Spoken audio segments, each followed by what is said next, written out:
إن الحمد لله وحده والصلاة والسلام على من لا نبي بعده وبعد فأعوذ بالله من الشيطان الرجيم بسم الله الرحمن الرحيم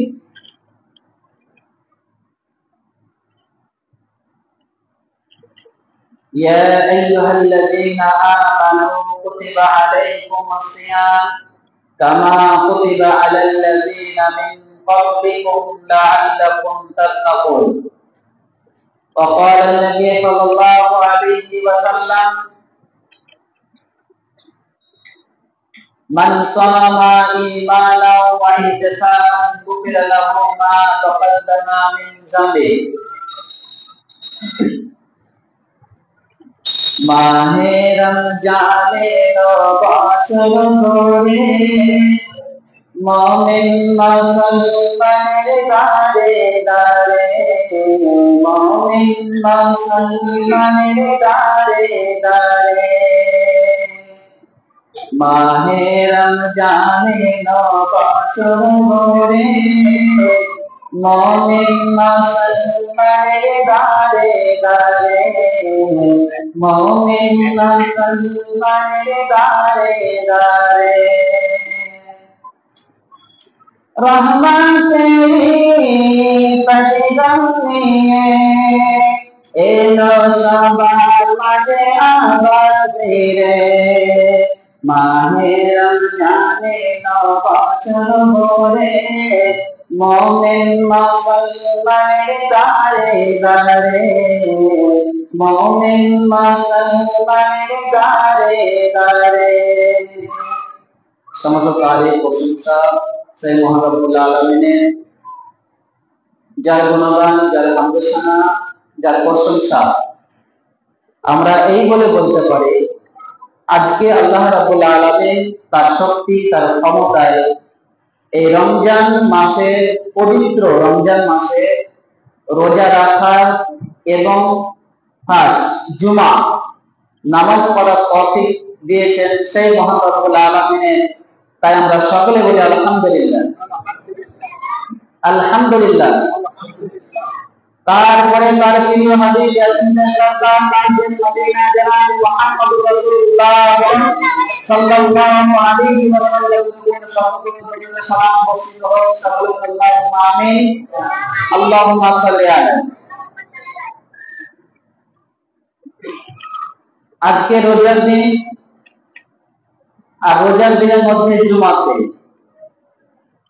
এক পবিত্র মাস, পবিত্র দিন, নেকির মাস, নেকির দিন। অতএব এই মাসটা হচ্ছে মুমিনদের জন্য সব থেকে বেশি খুশির দিন। তাই আল্লাহ সুবহানাহু ওয়া তাআলা বলেন, ইয়া আইয়ুহাল্লাযীনা আমানু কুতিবা আলাইকুমুস সিয়াম কামা কুতিবা আলাল লাযীনা মিন ক্বাবলিকুম লাআল্লাকুম তাত্তাকুন। হে মুমিনগণেরা, তোমাদের উপরে এই রোজা ফরজ করা হয়েছে, তোমাদের উপর এই রমজান মাসের রোজা ফরজ করা হয়েছে। অতএব তোমরা রোজা রাখো, যেমনটি তোমাদের পূর্ব মানুষদের উপরে রোজা ফরজ করা হয়েছিল, সেম টু সেম তোমাদের উপরে রোজা ফরজ করা হয়েছে। অতএব তোমরা রোজা রাখো। এই রোজা রেখে মুত্তাকিন পরেজগার দিনদার হয়ে যাও। ভাই আমার, বাবজি আমার, মা বোনেরা, খালারা আমার, এই যে পবিত্র একটা মাস, পবিত্র একটা 12টা মাসের মধ্যে একটি মাস, তাতে মুসলমানদের জন্য যদি বলা যায় সবথেকে উত্তম খুশির দিন। কিন্তু অধিকাংশ মানুষ, 70% মানুষ আছে যারা এখন পর্যন্ত এই রমজানের ব্যাপারে কিছু বুঝেই না। এই রমজান মাসটাকে তারা মনে করে যেমনটি 11 মাস, অনুরূপ ভাবে এই মাসটাও পার হয়ে যাবে।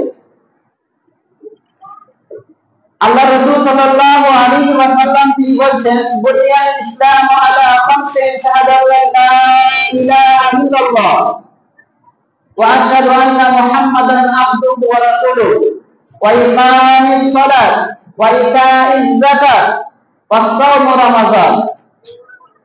আল্লাহ নবী জনাব মুহাম্মদ রাসূলুল্লাহ সাল্লাল্লাহু আলাইহি ওয়াসাল্লাম তিনি বললেন, ইসলামের ভিত, ইসলামের মজবুত খুঁটি খাম্বা পাঁচটি। ইসলামের মেন খুঁটি খাম্বা হচ্ছে পাঁচখানা। এই পাঁচখানাকে আল্লাহ রাব্বুল আলামিন খরচ করা হয়েছে, খরচ, নকল নাই। অধিকাংশ মানুষ এই পাঁচটা জিনিসকে সাধারণ মতো ভাবে, কিন্তু আজকে বক্তব্যটা ভালো করে শুনবেন। আল্লাহ রাসূল সাল্লাল্লাহু আলাইহি ওয়াসাল্লাম তিনি বলছেন, গোটা ইসলামটাকে, ইসলাম ধর্মটার যেটা মেন ভিত মজবুত, যার রিড়, এই রিড় হাড্ডি, মানুষের এই রিড় হাড্ডিটা হচ্ছে মজবুত। এই রিড় একেবারে রিড় হাড্ডি বলা হয়।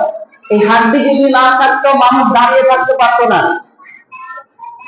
মানুষ দাঁড়িয়ে চলমান করতে পারতো না। তো মানুষের জন্য বলছে रीढ़ की हड्डी बहुत ही जरूरी है, খুব ইম্পর্টেন্ট, बहुत ইম্পর্টেন্ট এই रीढ़ हड्डी। তো আল্লাহ রাসূল সাল্লাল্লাহু আলাইহি ওয়াসাল্লাম বলছেন যে ইসলাম, পুরো ইসলাম ধর্মের মধ্যে থেকে পুরো ইসলামটাকে টিকিয়ে রাখার জন্য পাঁচখানা মজবুত হাড্ডি আছে, মজবুত পিলার আছে। এই মজবুত পিলার যদি না থাকে তবে তাকে মুসলমান বলা যাবে না, তাকে অন্তত পক্ষে মুসলমান বলা যাবে না। নাম্বার 1, লা ইলাহা ইল্লাল্লাহ, আল্লাহ ছাড়া কেউ মাবুদ নেই। আল্লাহ ছাড়া অন্য কাউকে উপাসনা করা যাবে না, আল্লাহ ছাড়া অন্য কাউকে ইবাদত করা যাবে না। এটা আপনাকে মানতে হবে, বিশ্বাস করতে হবে। কালমা লা ইলাহা ইল্লাল্লাহর প্রতি পাশাপাশি মুহাম্মদুর রাসূলুল্লাহ সাল্লাল্লাহু আলাইহি ওয়াসাল্লাম তিনি আমাদের রাসূল, এটা আপনাকে মানতে হবে। যদি আপনি এটা না মানেন যে মুহাম্মদ আমাদের রাসূল নয়, তবে আপনি কখনো মুসলমানের মধ্যে, ইসলামের মধ্যে পরিপূর্ণ হতে পারেন না।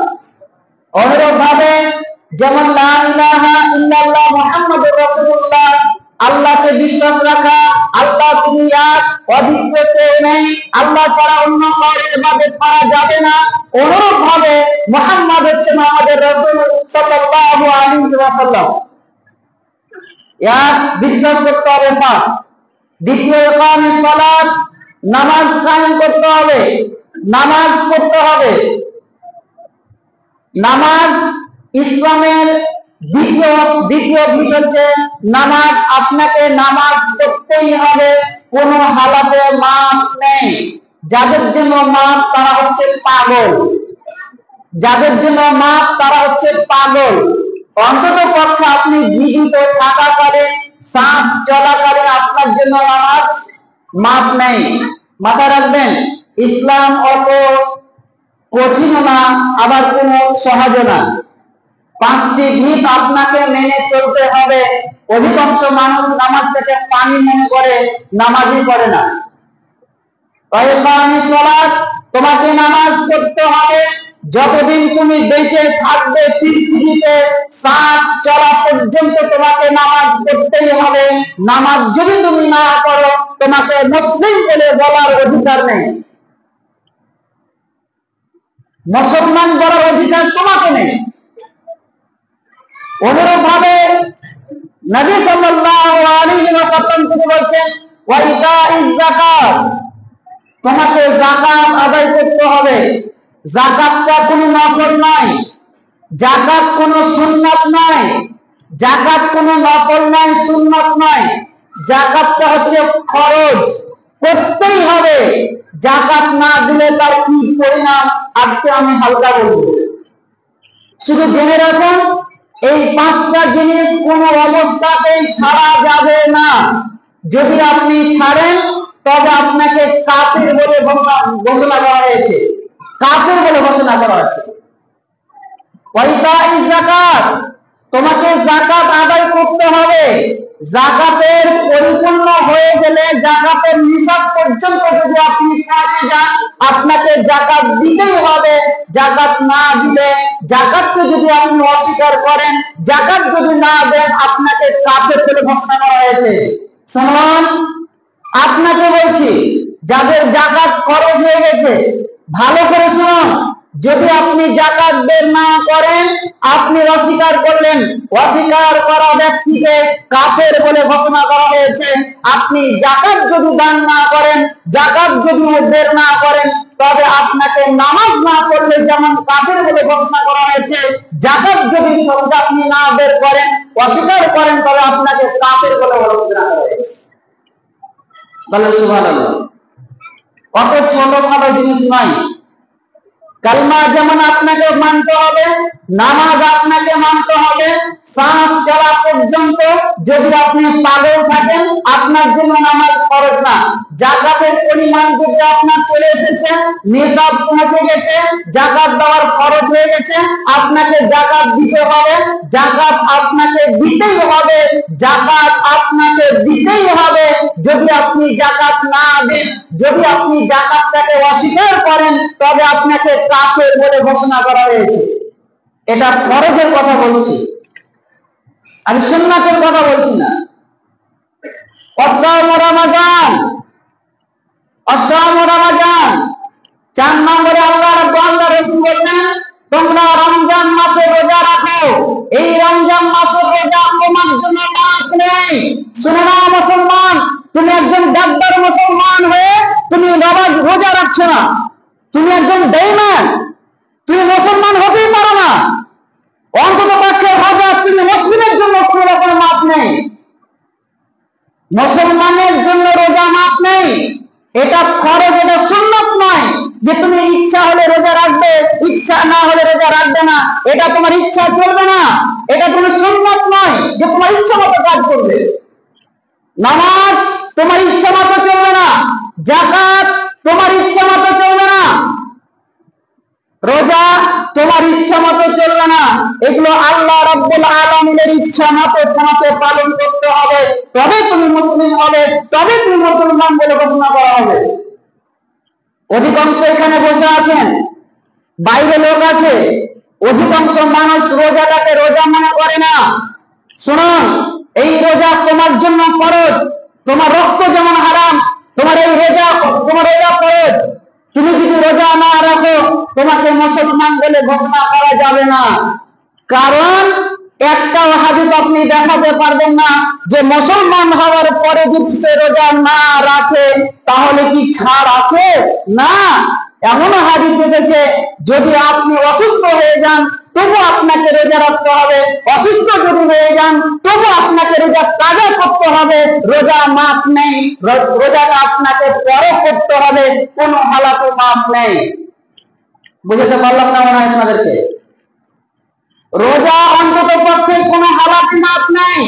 আপনাকে রোজার মাসে অসুস্থ হয়েছে, পেট ব্যথা করছে, আপনার লিভার ড্যামেজ হয়ে গেছে, ক্যান্সার হয়ে গেছে, আপনার শারীরিক অবস্থা ঠিক নেই, রোজা রাখতে পারছেন না।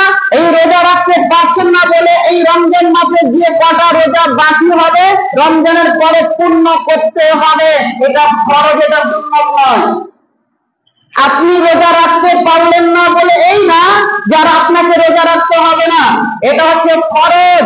যদি আপনি কোনো অসুস্থ কারণে রোজা রাখতে না পারেন, এই রোজাটা আপনাকে রমজান শেষ হওয়ার পরে আপনাকে রোজা রাখতেই হবে, রাখতেই হবে। এটাই হচ্ছে ইসলামের শরীয়ত। অধিকাংশ মানুষ মনে করে কোনো ব্যাপারই নেই, সকালবেলা গাধার মতো যাচ্ছে, ঘোড়ার মতন খাচ্ছে, আর রাত্রেবেলা কুকুরের মতন হাঁটছে।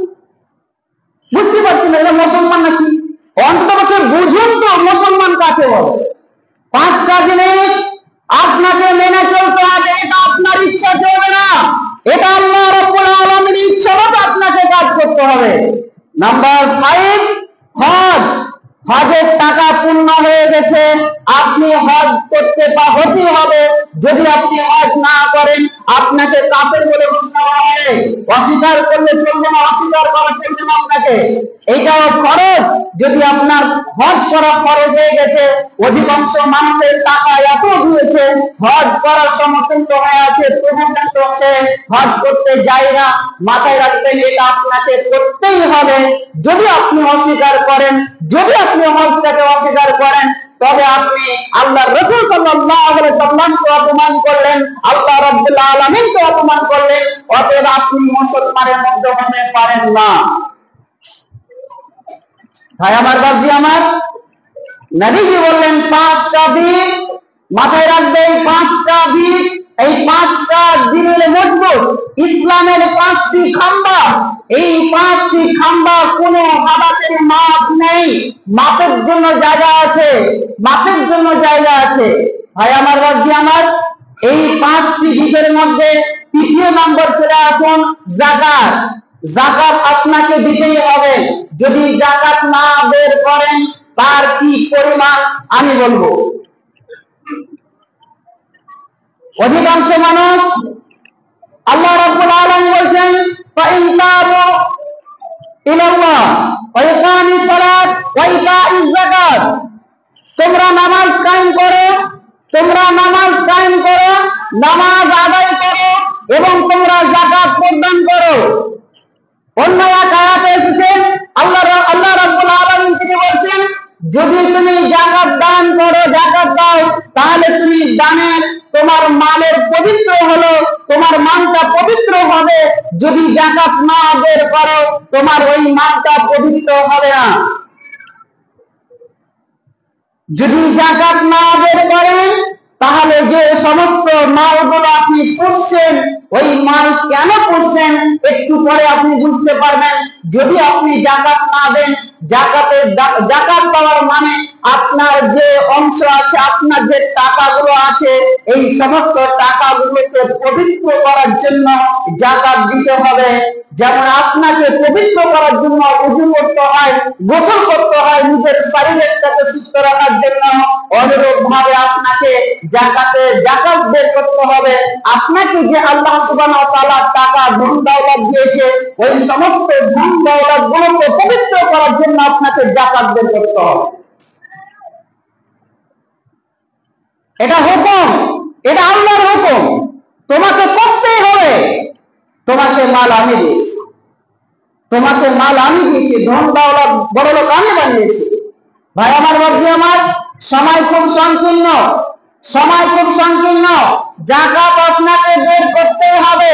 টাকার যাকাত আলাদা, সোনার যাকাত আলাদা, রূপোর যাকাত আলাদা, খাদ্যশস্যের যাকাত আলাদা, গরু ছাগলের যাকাত আলাদা, উটের যাকাত আলাদা।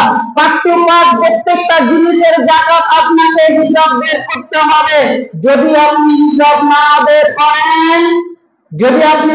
না বের করেন তাহলে আপনার কাছে যে সমস্ত মালগুলো আছে, এই সমস্ত মালগুলো অপবিত্র হয়ে যাবে, আর এই মালগুলো কাল কিয়ামতের মাঠে আপনাকে দংশন করতে থাকবে, শাস্তি দিতে থাকবে। এই আপনার মাল। ভাই আমার, বাবজি আমার, শর্টকাটে বলে যাই, সোনা, রূপা, টাকা, এর যাকাত আপনাকে আলাদা বের করতে হবে। 7.5 ভরি যদি সোনা থাকে, 1 বছর অতিবাহিত হওয়ার পরে, ধ্যান দিবেন, 1 বছর অতিবাহিত হওয়ার পরে যদি 7.5 ভরি সোনা থাকে, তবে আপনার প্রতি যাকাত আছে, নফল যাকাত দেওয়া চলবে না।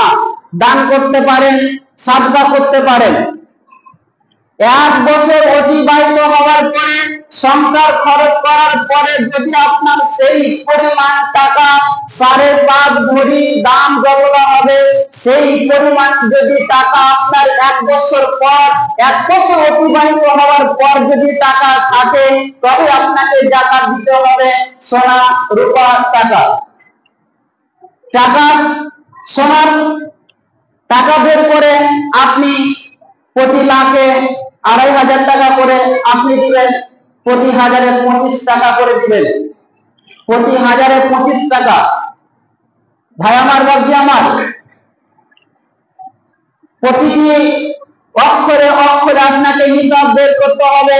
7.5 ভরি যদি 1 তুলো কমে যায় আপনাকে যাকাত দিতে হবে না, 7.5 ভরি যদি হয়ে যায় আপনাকে যাকাত দিতে হবে।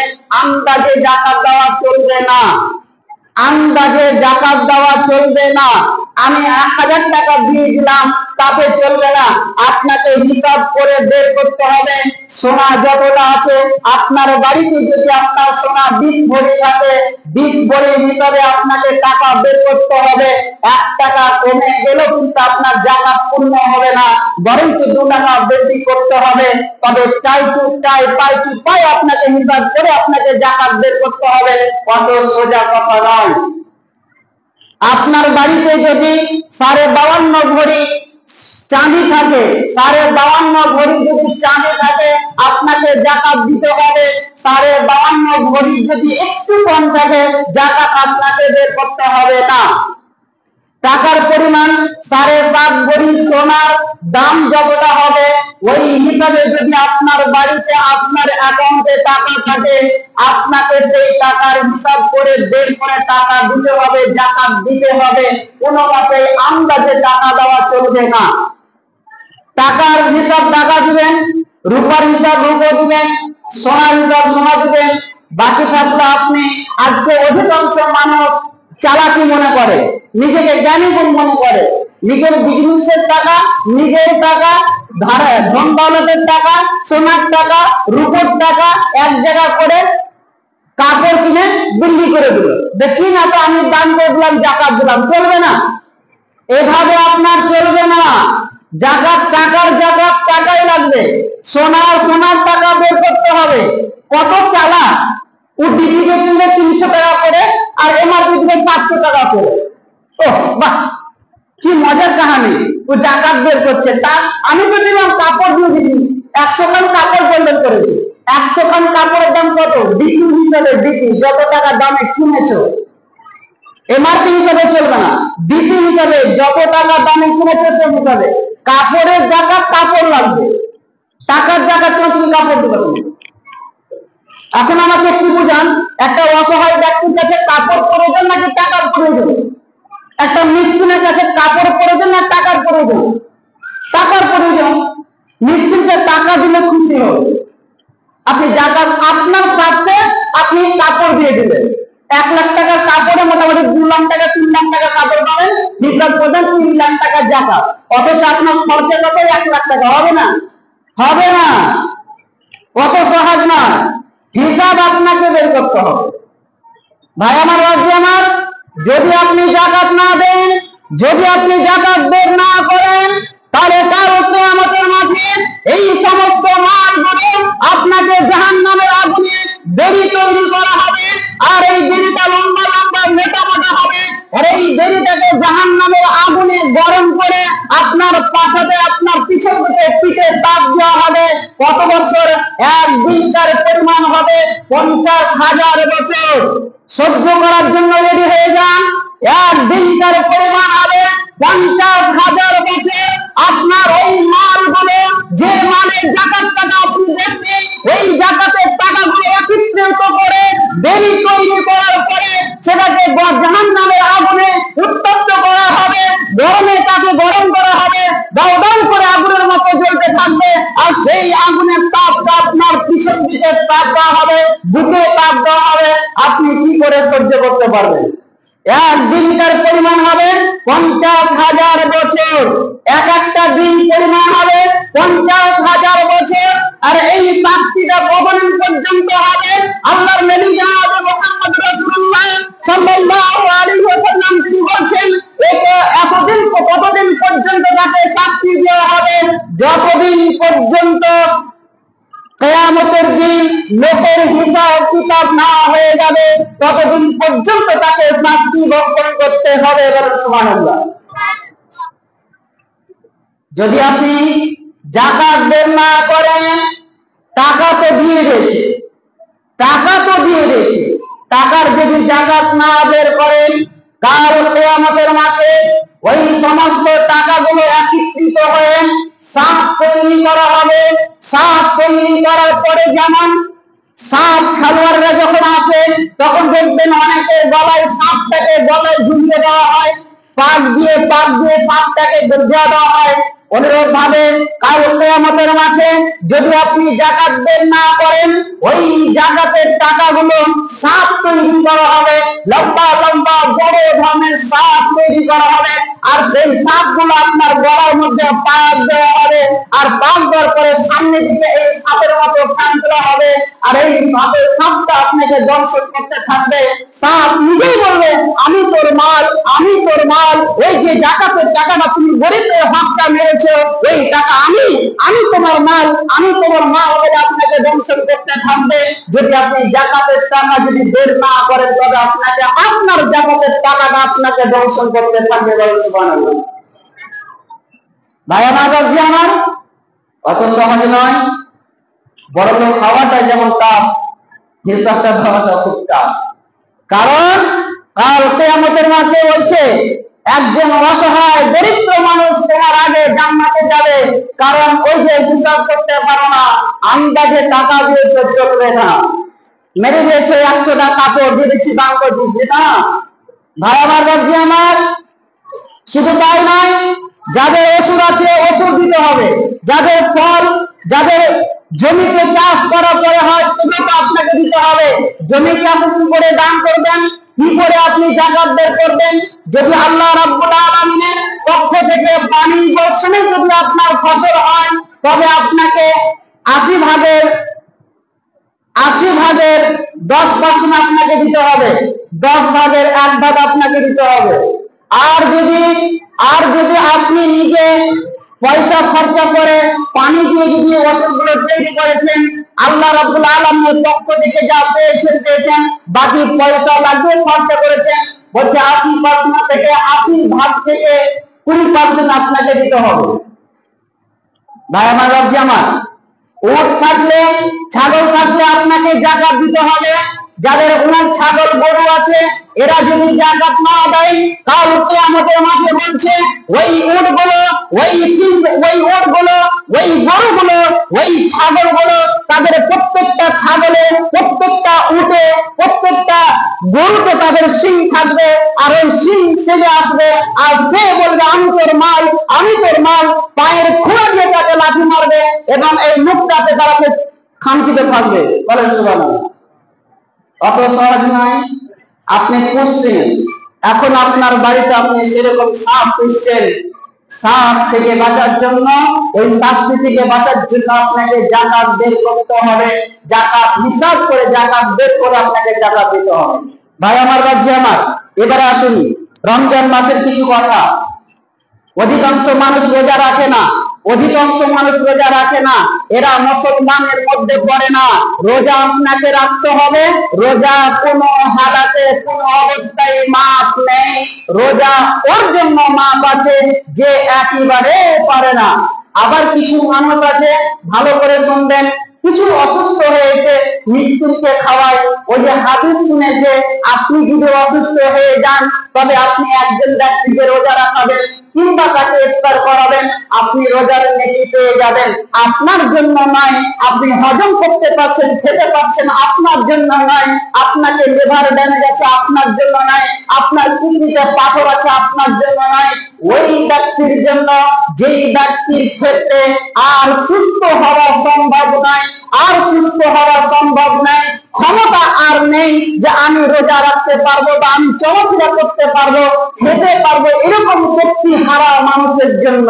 তোমার মতো নয়, তুমি চলছো, ফিরছো, কাজ করছো, আর রোজা রাখার সময় বলছে পেটে লাগছে, রোজা রাখার সময় পাথরি হয়েছে, রোজা রাখার সময় বমি হচ্ছে।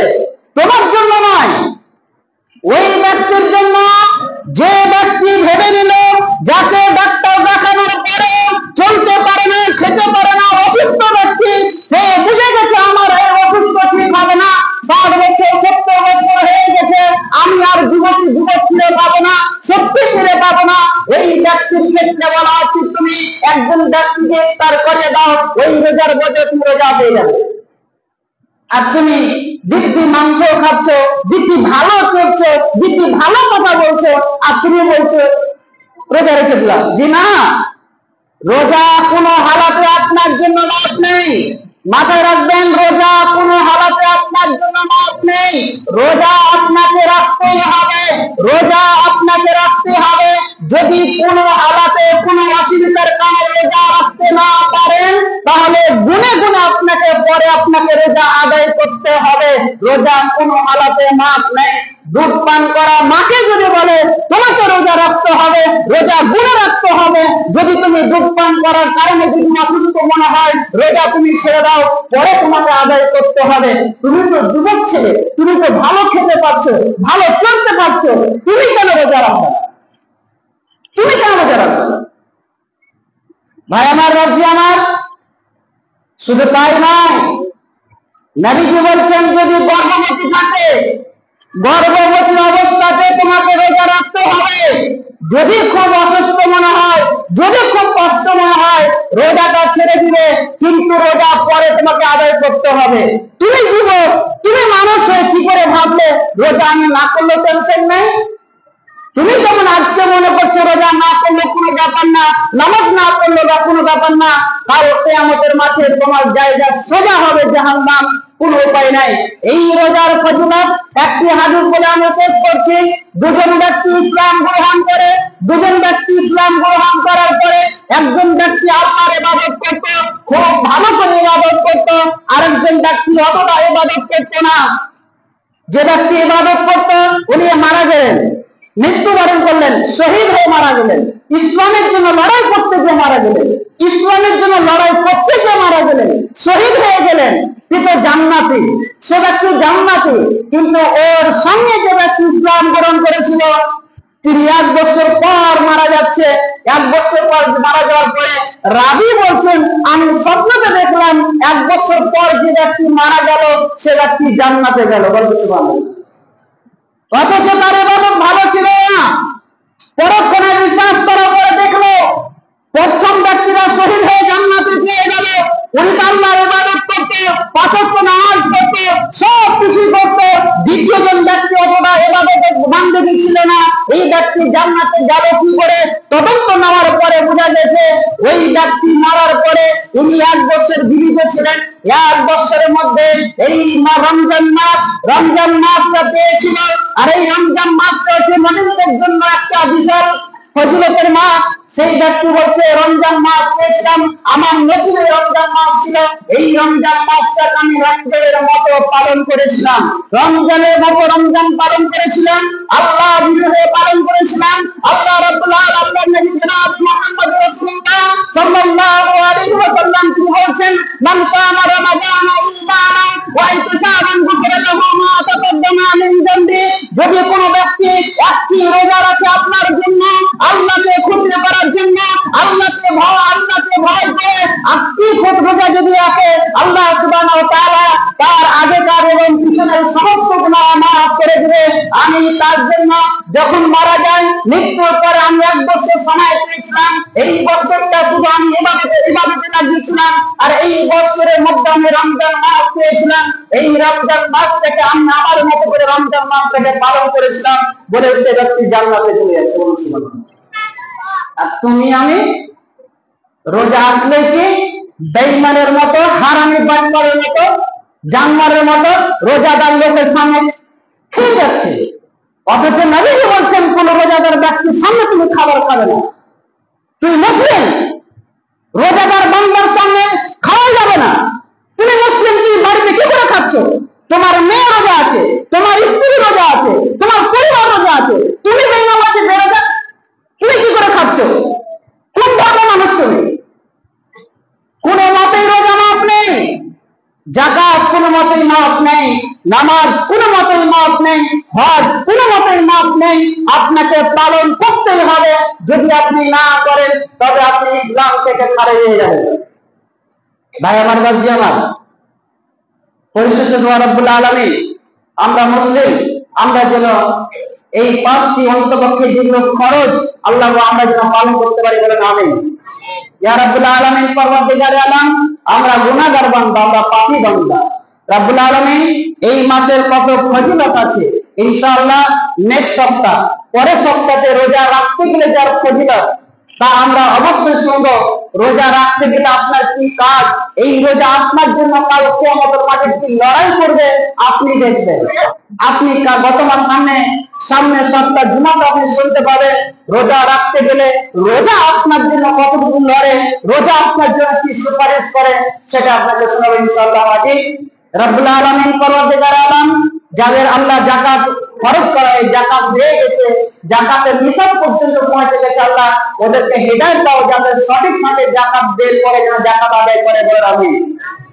ভাই আমার, রাজ্যে আমার, যাকাত মিসকিন, ফকির, গরিব, অসহায়, রিক্সুর যাদেরকে দান করবেন, অন্য জায়গায় যাকাত আদায় করবেন না। আর যাকাত আদায়ের কথা বলে দিই, যাকাত সব থেকে আগে আপনি যাকাত দিবেন আপনার নিজস্ব পরিবারে, নিজস্ব চাচতো, খালা, ফুফাতো, মামাতো, চাচতো, ফুফু, দাদা, দাদি, নানা, নানি, শ্বশুর, তাদের বংশের যারা নিজস্ব আত্মীয় স্বজন তাদেরকে দেন। আপনি তো বড় লোকের ছেলে, আপনি তো বড় লোক হয়ে গেছেন, আপনার ভাই যে গরিব হয়ে বেড়াচ্ছে, কেন যাকাতের টাকা আপনার গরিবকে দেন না, আপনার গরিব ভাইকে দেন, কেন আপনি 10 লোককে দিতে যাচ্ছেন? আপনার গরিব ভাইকে দেন, নিজের লোককে দেওয়ার চেষ্টা করবেন। পরিশেষে রব্বুল আলামিন পরওয়ারদিগার আলম আমরা ইসলাম, আমরা মুসলিম, আল্লাহ মুসলমানের মতো যেন আমরা আমল করতে পারি তার তৌফিক দান করুন। আমিন। ওয়া আখিরু দাওয়ানা আলহামদুলিল্লাহি রাব্বিল আলামিন। আউযু বিল্লাহি মিনাশ শাইতানির রাজিম। বিসমিল্লাহির রাহমানির রাহিম। কুল হুয়াল্লাহু আহাদ, আল্লাহুস সামাদ, লাম ইয়ালিদ ওয়া লাম ইউলাদ ওয়া লাম ইয়াকুল লাহু কুফুওয়ান আহাদ। আল্লাহুম্মা সাল্লি আলা মুহাম্মাদ ওয়া আলা আলি মুহাম্মাদ كما صليت على إبراهيم وعلى آل إبراهيم إنك حميد مجيد. اللهم بارك على محمد وعلى آل محمد كما باركت على إبراهيم وعلى آل إبراهيم إنك حميد مجيد. ربنا تقبل منا إنك أنت السميع العليم وتب علينا إنك أنت التواب الرحيم. وآخر دعوانا الحمد لله رب العالمين. السلام عليكم ورحمة الله.